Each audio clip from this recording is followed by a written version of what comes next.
Hello, fellow rebel capitalists. Hope you're well. I'm here with my good buddy and research assistant, Josh. He is the lead rebel capitalist. And we're going to go through a couple things in today's news. We're debating whether or not we should kind of go back and forth as a duo on the Rebel Capitalist channel to go over the day's news, kind of like a recap.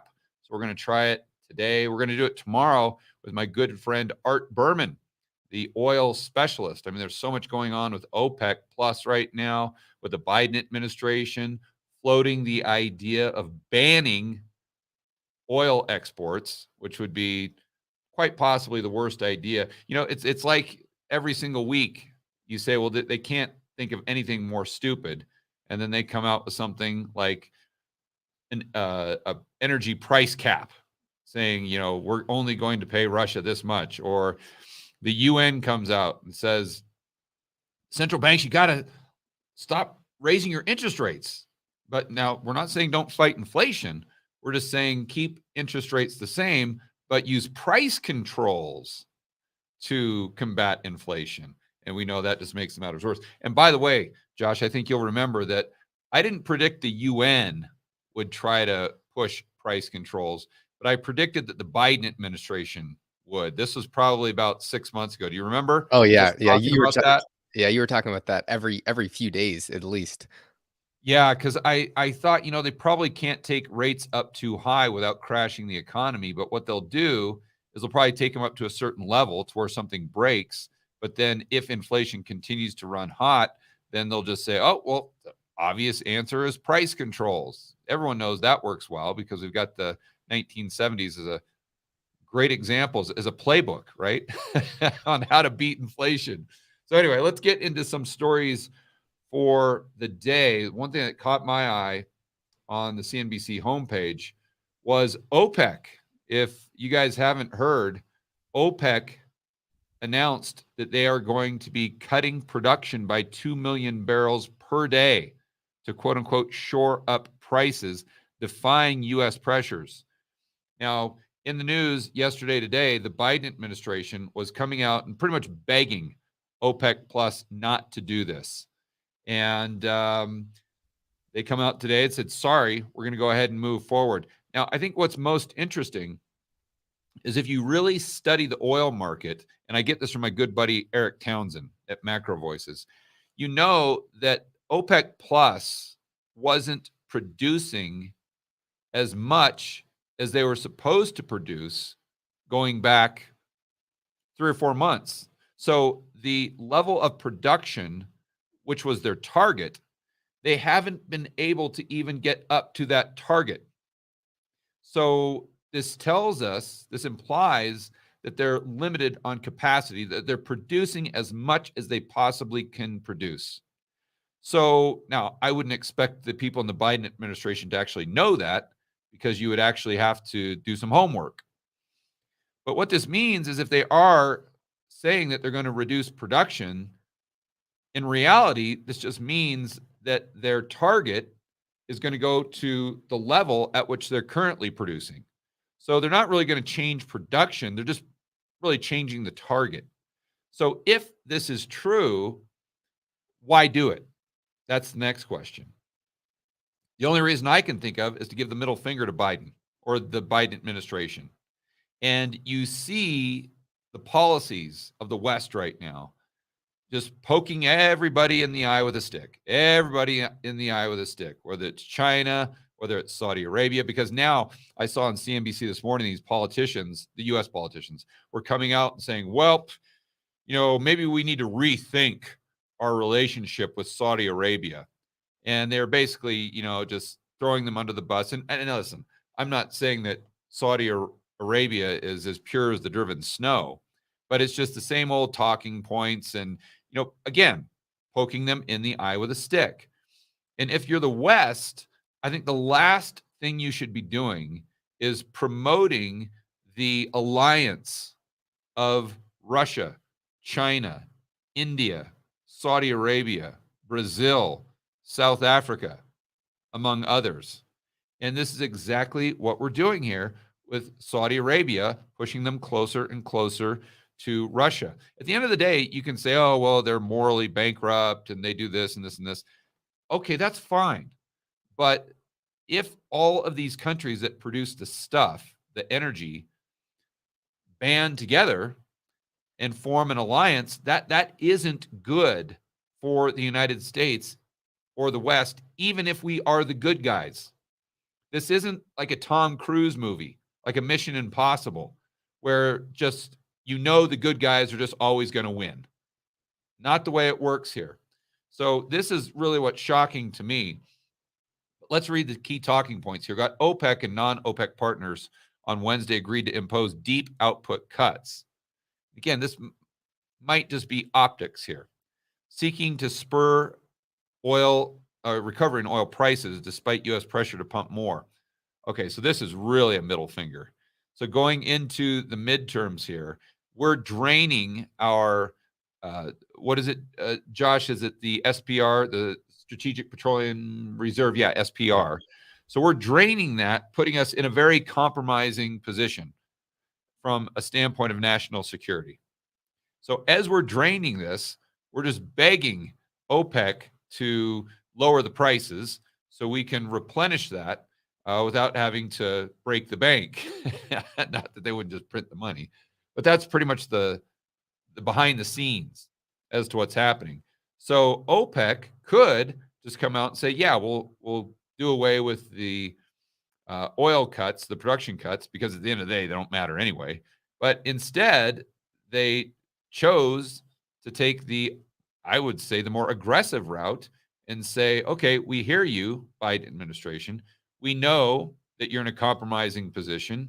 We know that you've drained the SPR, but we're still not going to help you because we don't care. And a lot of these politicians have said, well, this means that they're siding with Russia. And I think what's interesting there, Josh, and I'd love to get your feedback on this. Every single day we hear from the mainstream media and the politicians that Russia's losing the war and they have absolutely no chance of winning. And it's just a foregone conclusion that they're going to continue to make mistakes.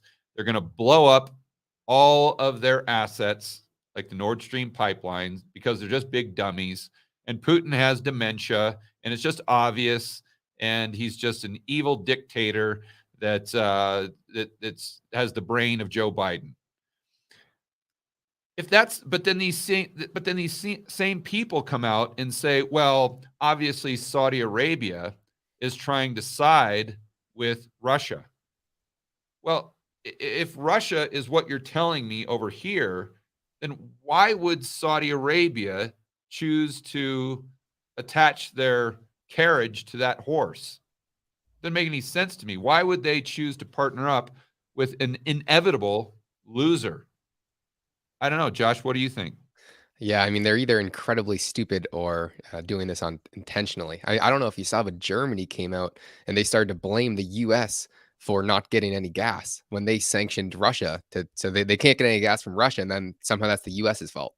Yeah. Oh, they talked about how high the gas prices were that they were getting from the U.S. producers. Yeah. And yeah, I actually tweeted about that, and I said, isn't that kind of weird that Russia blowing up its own pipeline Yeah. would benefit the United States so much? And I'm like,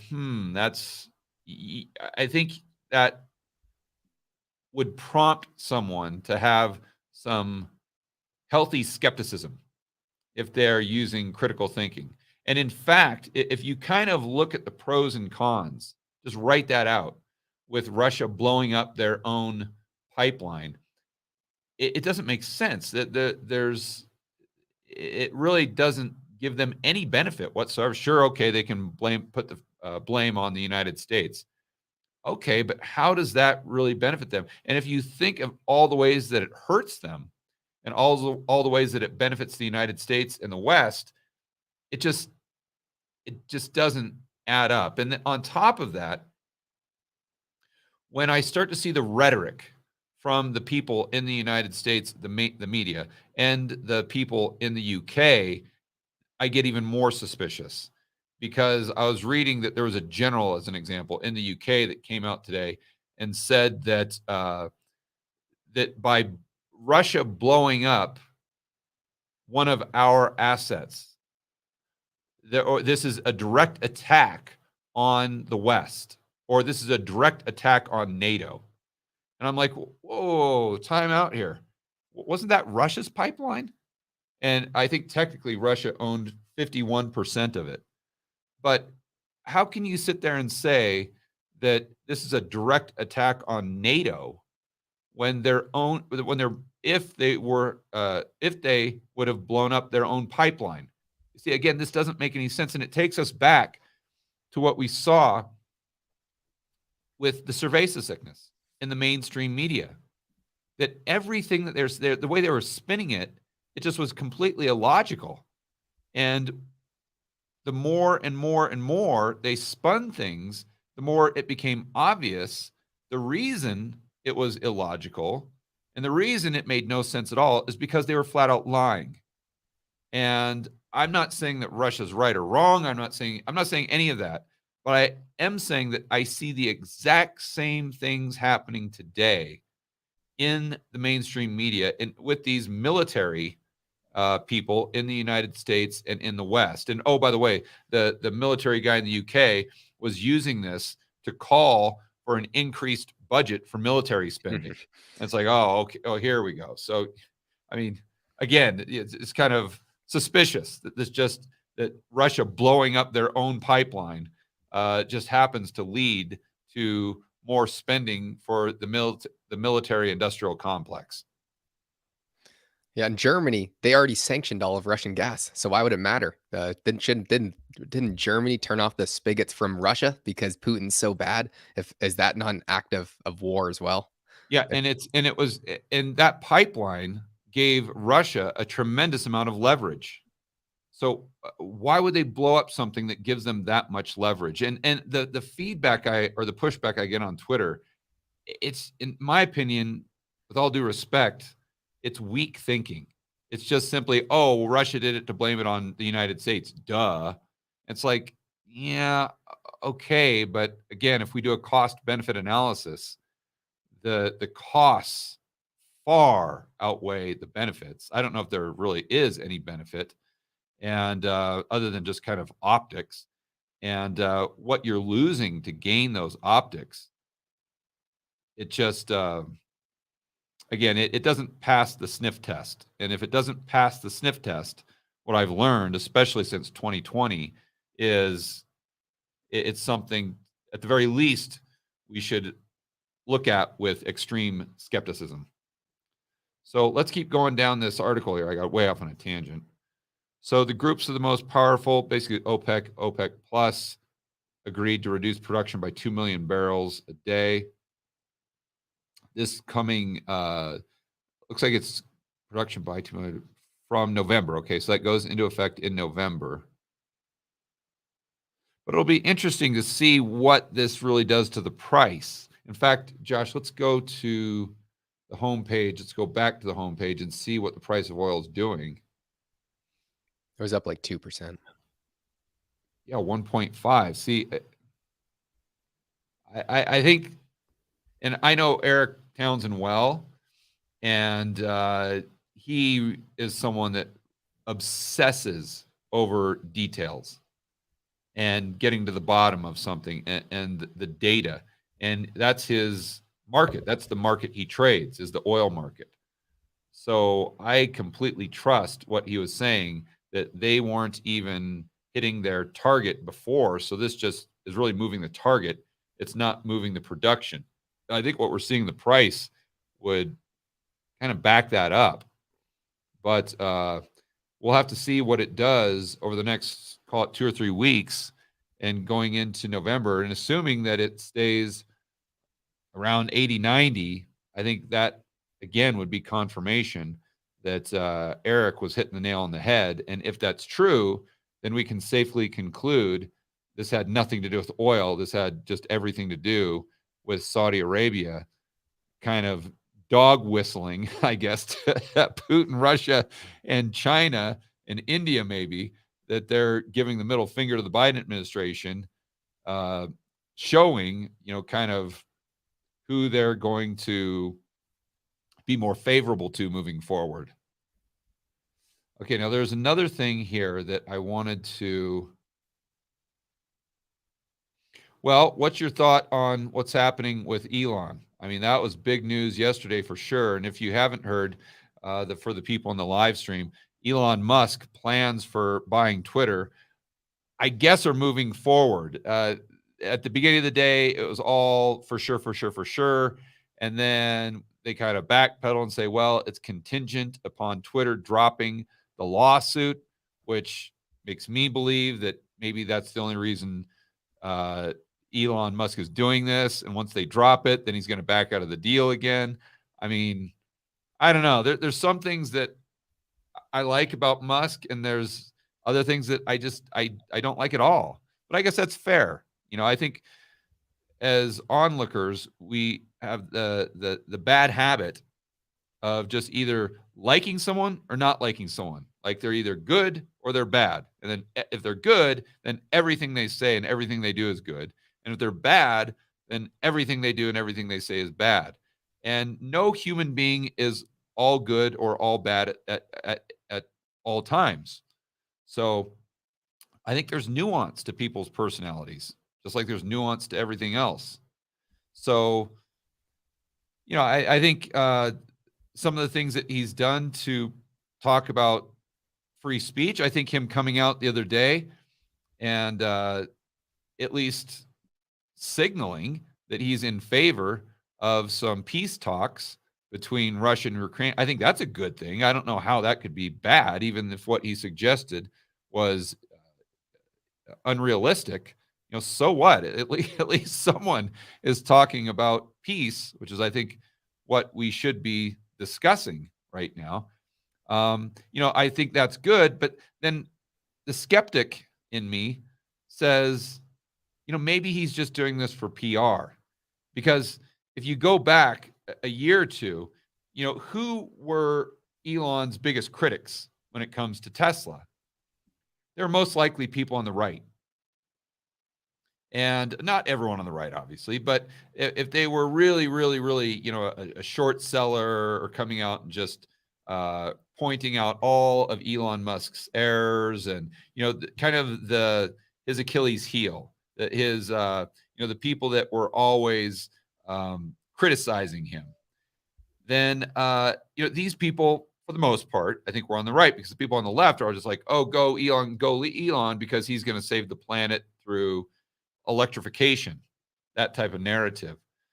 So, I mean, if he is a PR super genius, then, what better way to win over your critics but pander to their political narratives? I don't know, Josh, what do you think? Maybe I'm overthinking it.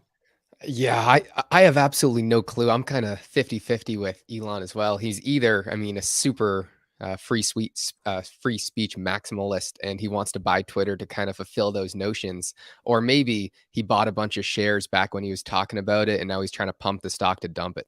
Like it's like 50-50. I have absolutely no clue where he kind of Yeah. leans on that. Yeah. Or maybe this article is correct, that he looks at these Chinese super apps. I don't know which super apps are they referring to? Are they talking about Probably TikTok. I don't know. No. I think they're talking about the apps that have like what was one of those that have the chat, payments, have everything integrated into the same app. Isn't it like WePay and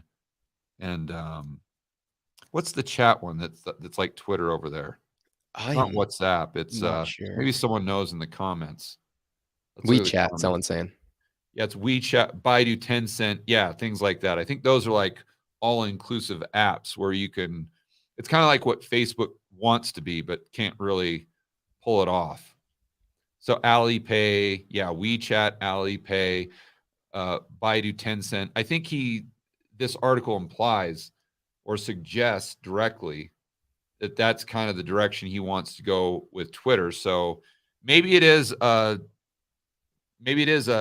free market play to take an undervalued asset and turn it into something great. I think he's sticking to the original deal, which is like 52 billion or something like that, when they don't really make any money. So I'm not sure how he's going to turn a profit. Well, maybe by taking it, maybe he's seeing just all the brand equity in Twitter because it's so integrated into pretty much politics to sports. I mean, I know even you probably didn't notice, but and guys, Josh was down here with a bunch of my buddies over the weekend visiting in Medellin, and we went up to this area called Rio Negro. And to get up there, we have to go through this tunnel. It's really long. I think it's one of the longest tunnels in South America. It's maybe 8 kilometers or something like that. But Josh, you probably didn't notice because I was driving. But throughout the tunnel, there were these signs, kind of the electronic billboard thing that said for updates on the tunnel, just go to Twitter. And then they had the Twitter handle for the people that, or the government entity or whatever that runs the tunnel itself. And so that's just another example of how integrated Twitter is into everyday life. So maybe that's the value proposition that he sees, just assuming that he's only looking at this from a standpoint of business strategy. All right, so let's go back to the home page here, see what else is catching our eye. The Dow was down big time, and then it rebounded. And I just spoke with Brian London, who runs the New Orleans Investment Conference. And I think he had a great point, and this is something I've been thinking about myself. Let's just go back to, let's try a 1-month chart. And you'll notice the stock market just started to explode higher when we got the news of the Bank of England basically reversing course on the quantitative tightening, right? I mean, you guys, I'm sure you watched my whiteboard video.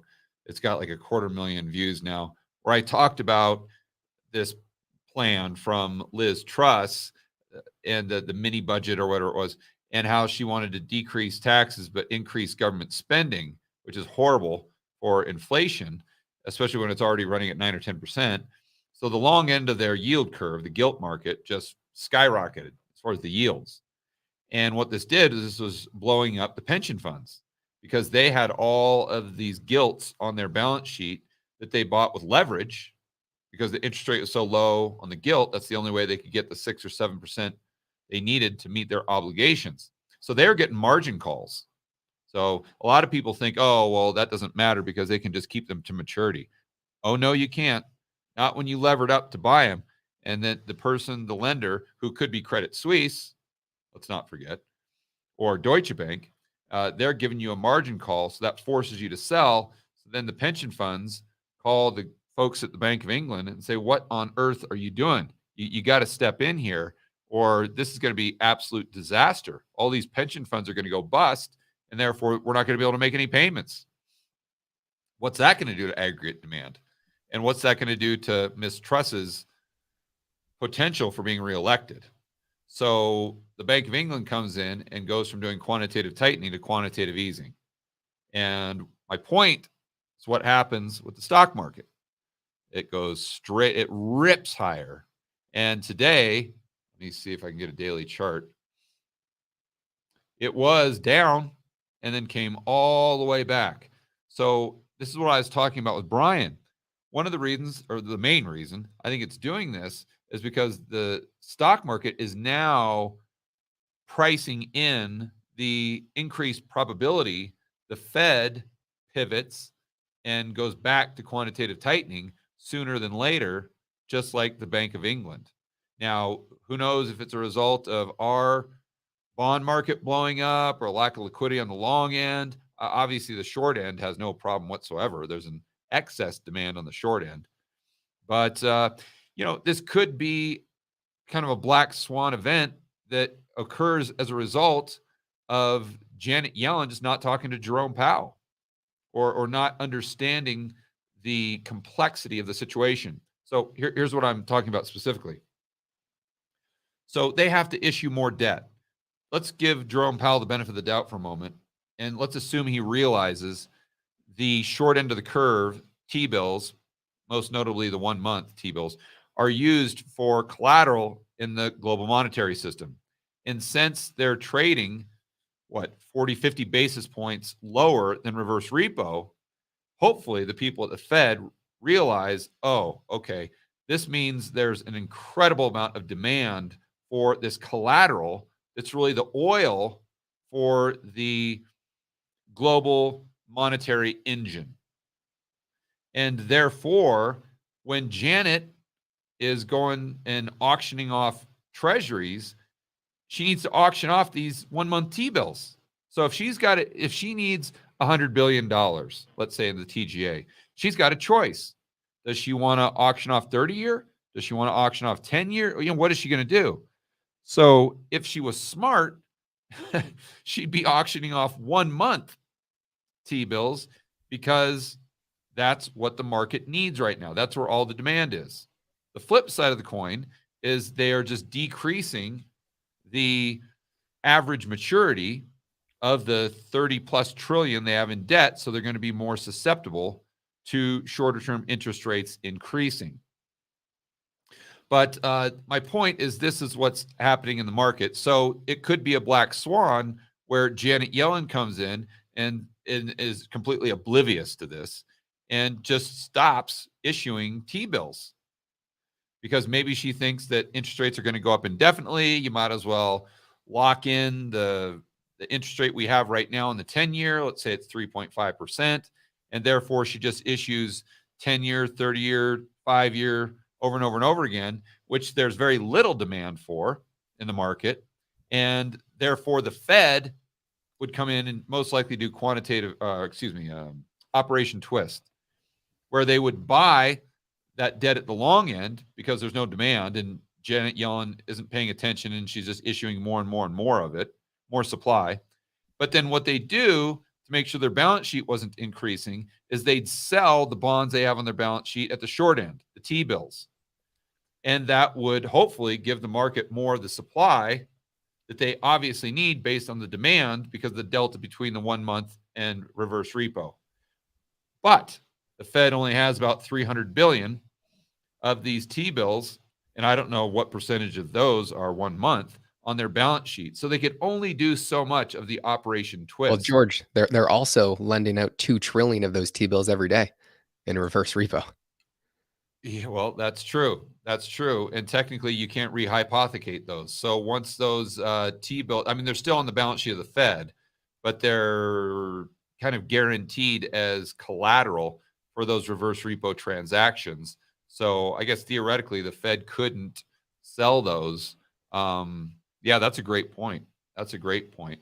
So just another example of something that could kind of go wrong here, a potential crack in the system, not just in the UK, but in the United States, which my original point is the market sniffing this out, seeing that the central banks are willing to go from a hawkish stance to a very dovish stance overnight, and then pricing that in to the US market. Now, I think what's going to be interesting, Josh, and I'd love to get your feedback on this, what's Jerome Powell going to say? So if Jerome Powell comes out and says, and continues his very hawkish rhetoric, even in light of what happened with the Bank of England, then I think the market takes a hit. The market pretty much probably loses everything that it's gained over the last few days. But then if Jerome Powell comes out and the next time we hear from him, he's a little more dovish because of OPEC or maybe because of the Nord Stream pipeline, maybe because of the UK, then I think the market's kind of off to the races, at least for the next few weeks here. What do you think? What do I think he's going to say, or how would the market response be? I don't know. Trying to predict what Powell's going to say is pretty difficult, but the Biden's been pretty clear. It seems like to Powell to kind of stick with raising rates, and Jerome's already kind of guaranteed 3 more rate increases. Maybe it's 55 and not 75, but I do think they'll still raise 3 more times. And where does that take Fed funds? It's still going to be up probably 100 basis points at the minimum, and that doesn't look too good for those European banks who've done some financial engineering with the short end of the yield curve. Yeah, right.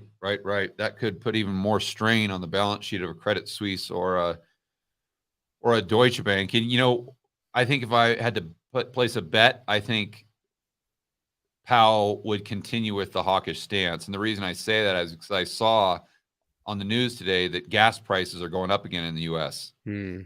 So if gas prices go up, that's the number one hot button for the administration going into midterms, gas prices. So I would assume if they see those trending higher, then they're going to put even more pressure on Powell to continue to pump the brakes as far as not just interest rates, but rhetoric. So yeah, I think that's probably my base case, in which case I wouldn't be surprised if once the market goes up a little bit higher, comes out more hawkish, and then, whoops, sorry, it's probably not going to happen as far as this Fed pivot anytime soon. So, all right, that was kind of my thoughts and the most important stories of the day for me. Josh, do you have anything to add to that? No, I think you hit the nail on the head there. Okay, cool. I'd just like to remind everyone to join us tomorrow at 3 p.m. Eastern, when we're going to be on again, and we're going to go over the news for the day. Most likely we'll be on here for probably an hour, but we're going to be with my good friend Art Berman, who is geologist, oil market expert, and we're going to be getting into the nuance, the details of these production cuts or faux production cuts. And then we're also going to be going over the details of what would really happen if Biden decided to ban oil exports, because his rationale is, if I ban oil exports, then that will allow me to fill up the strategic petroleum reserve faster, and it'll bring down prices because then we'll have more supply. But my guess is that the actual oil experts would have a much, much different view. And like we saw with the disruption of the supply chains back in 2020, you can't just take a blunt instrument to a supply chain and expect that you're not going to have any unintended consequences. And I've actually heard a few experts say that if he moves forward with this, banning oil exports, it'll actually make prices a lot higher, not lower. So stay tuned to get Art's view and expert inside intel on what's going on here with the oil market. All right, guys, on that note, hope you enjoy the rest of your day. Always stand up for freedom, liberty, free market capitalism, and we'll see you in the next video.